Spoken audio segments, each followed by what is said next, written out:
In 2015, now Prime Minister Justin Trudeau promised that that year's election would be the last held under a first-past-the-post voting system.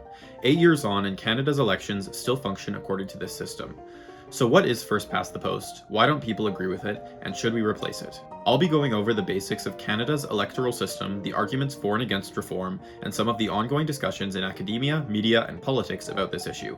First, let's cover the basics. Currently, Canada's elections are held under what's called a first-past-the-post system. The country is divided into 338 districts called ridings. In each riding, whatever candidate wins the most votes wins and becomes that riding's representative in the Parliament of Canada. They don't need a majority, only more votes than each of the other candidates. This seems logical, right? Well, it can create some pretty unintuitive results. In the 2019 federal election, the Conservative Party won 34.4% of the vote, the Liberals won 33.1%, the New Democrats won 15.9%, and the Bloc Québécois won 7.7%.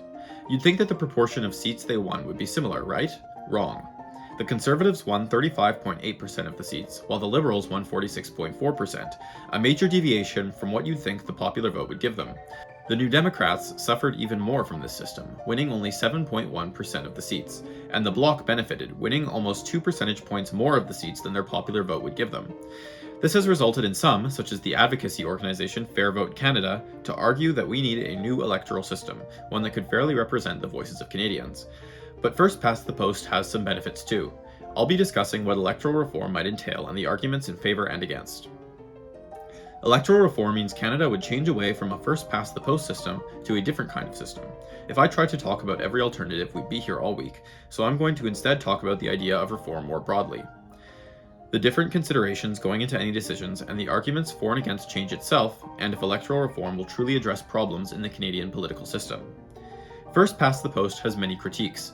The largest one is that it creates these so-called artificial majorities, in which the losing parties, even though they may have gotten more votes than the winner, are completely shut out of decision-making despite the fact that they represent a majority of Canadians.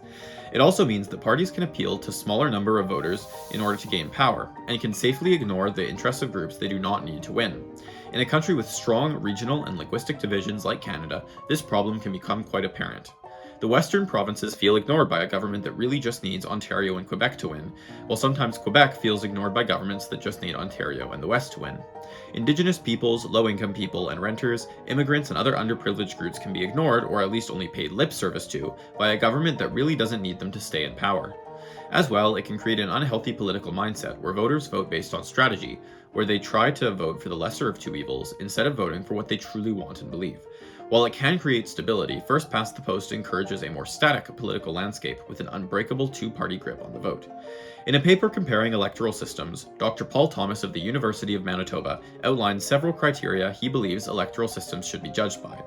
A good electoral system, according to him, allows for diverse ideas and perspectives to be represented, encourages compromise, consensus building, and the balancing of different interests and concerns by political parties, ensures stable government, promotes accountability for elected officials, and is understandable and accessible to voters.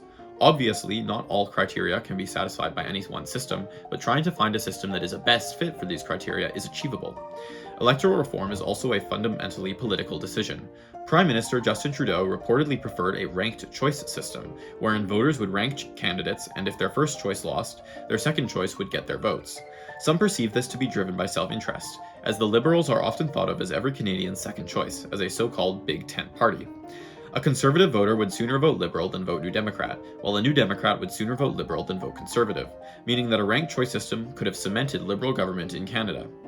This raises another question: who gets to choose? This sounds simple on paper but can actually prove quite complex. There are two main options: elected lawmakers and the people themselves. The problem with the first option is that lawmakers have an interest in getting re-elected, and so are likely to promote a system that strengthens their party at the expense of others. If the people pick in a referendum, there is a new problem. People don't understand the choices, so they default to what they know, that is, to first past the post. This has happened time and time again in referendums across Canada, such as in 2018 in British Columbia, 2007 in Ontario, and 2019 in Prince Edward Island, each time reform proposals failing. Some feel that what goes on the ballot is also a political choice and prone to subversion. Canada is one of the world's strongest democracies. On the 2022 Democracy Index, Canada ranked 12th in the world for the health and vitality of its democratic institutions. However, it is not without its flaws. The singular power of the Prime Minister, the opacity of political parties, imbalances in regional representation, underrepresentation of women and minorities, widespread distrust of public institutions, and lack of voter knowledge about crucial issues. The question to ask is, will electoral reform really address these problems? Dr. Thomas, who I was able to interview, suggests it may, but that other solutions might have more effect.